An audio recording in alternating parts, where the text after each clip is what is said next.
Kawhi and the Clippers against the Nuggets. Greeny, all of the games on ESPN and ABC.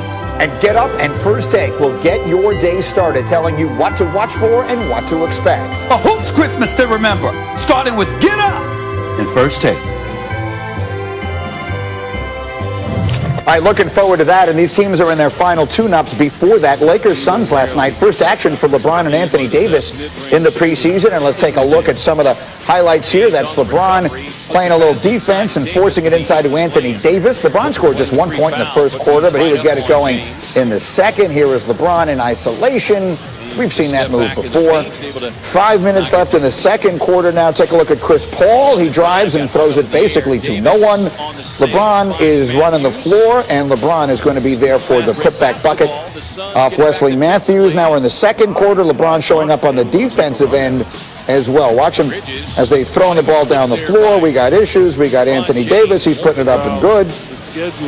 It is the Lakers who get the win 112-107. You see LeBron played 15 minutes, and they're getting ready for the debuts on Tuesday. Meanwhile, James Harden, this is really the story in the NBA. Yesterday, he avoided directly answering questions about his future and his desire for a trade out of Houston during his media availability. Here's how that went. Right now, I'm just focused on being here. Today was good. Yesterday felt really good being out there. The first time since the bubble. I haven't really had an opportunity to do a lot of 5-on-5 work, but for my first time being out there, I think I felt pretty good. James, what was the point that you were trying to get across when you went to Atlanta and Vegas? I was just training. What were you training for? The start of the NBA season. How did going to Atlanta and Vegas help you there when the Rockets were starting training camp in Houston? Just my personal trainers.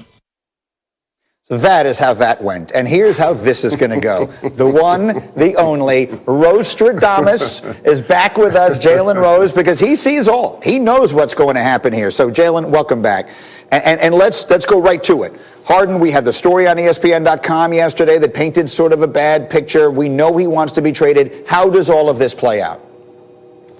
So he will eventually get moved. But here's the problem, Greeny. The other night when Daryl Morey in Philadelphia and Sean Marks and the Nets went to bed, they didn't wake up the next morning feeling like we must do what we got to do to get James Harden. He has to do what the Notorious Big once said, stay low, keep firing.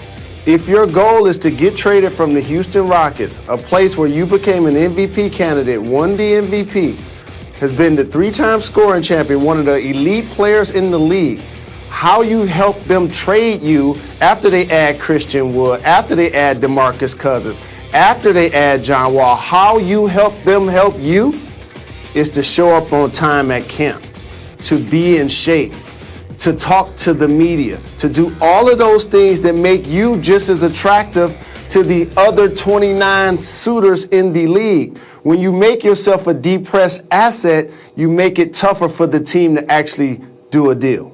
I get that, and I don't disagree with it. And in Hamilton, they said talk less, smile more, and maybe that would apply here as well. But at the end of the day, Jalen, you and I both know, and this guy's a walking 30-point triple-double wherever he goes, and every team in the NBA knows that, right? So there's still going to be people out there that want him. Absolutely, I agree with you. One of the more unique players that you'll see in the history of the league, Greeny.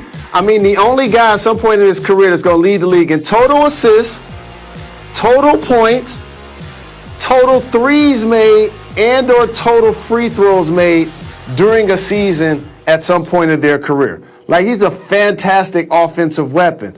However, when you're such a great player sometimes, Greeny, it can become an acquired taste depending on the type of superstar that you are. So LeBron James can leave Cleveland, fit in Miami, and then go fit in LA. And obviously he's been around some other terrific players. So can Kevin Durant, OKC. I've seen him and Russ getting 40s and 50s, and then he goes to Golden State. Now he's going to make it work with Kyrie Irving. But James Harden, his style to get that 30 is an acquired taste, Greeny. Mm-hmm. He's going to do a lot of isolations. He's going to do a lot of step backs, and he's going to shoot about 10 to 15 three-pointers a game. And so in order for that to happen, the situation has to be built around you. The Houston Rockets were that.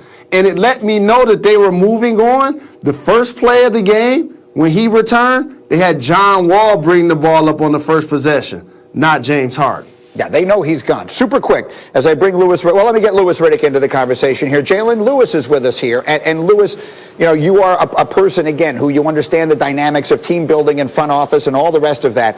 So put yourself in this situation. You've got the superstar. Jalen just pointed out some of the behavior here. He wants out. How are you handling the situation if you're the man in charge?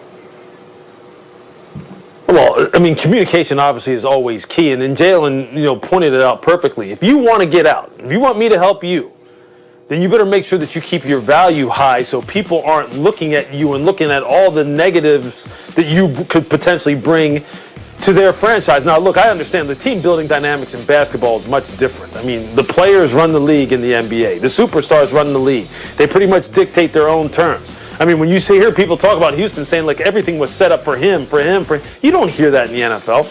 It's not the same type of thing. It's more about team. It's more about less of me and more of we in the NFL. In the NBA, it's just the opposite.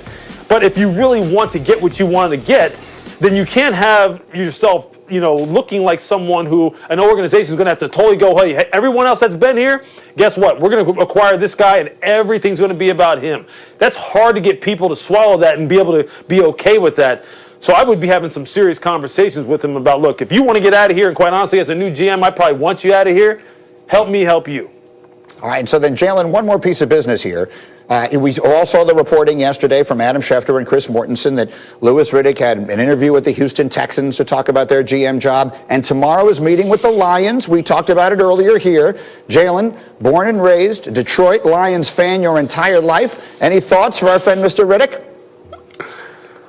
Best of luck, Lewis. I just want you to know that our team plays in the city, downtown Detroit, Ford Field. We love our Lions. There's no three better words than a Detroiter to tell you what up, though. We have a story history. Don't listen to guys like Greeny who come with the facts and tell you about our 0-16 season and we only won one playoff game in the last 60 years. Yeah, okay, I get it. But we're the franchise that had Barry Sanders, Lynn Barney. I know you know who Night Train Lane is. I know you know who Megatron is. What about Al Bubba Baker? Growing up, I sung Another One Bites the Dust every time we won a football game. So best of luck in your interview, and just so you know, if you ever become our general manager, we're die-hard fans of our Detroit Lions. Can I just say one thing? Greeny, what's that body language you show him right there, man? Come on, if you're trying to sell your franchise by bringing up Dick Night Train Lane, who finished his career before I was born and I'm old, then that suggests that we don't have a whole lot of recent history to grasp onto. That's the only thought, Lewis, that I had as we went to Lem Barney and Night Train Lane, Jalen. Those are legends. How about this? Okay. Yeah. Go ahead, Lewis. No, I was just going to say, look, this is a team that has history on its side as far as some of the great players that have ever played this game in the past. Look, Barry Sanders is one of a kind. Look, Herman Moore, Megatron, Al Bubba Baker. I mean, these are all guys who, in my childhood, I mean, I remember all these individuals. Chris Spielman. I mean, they've had some great players.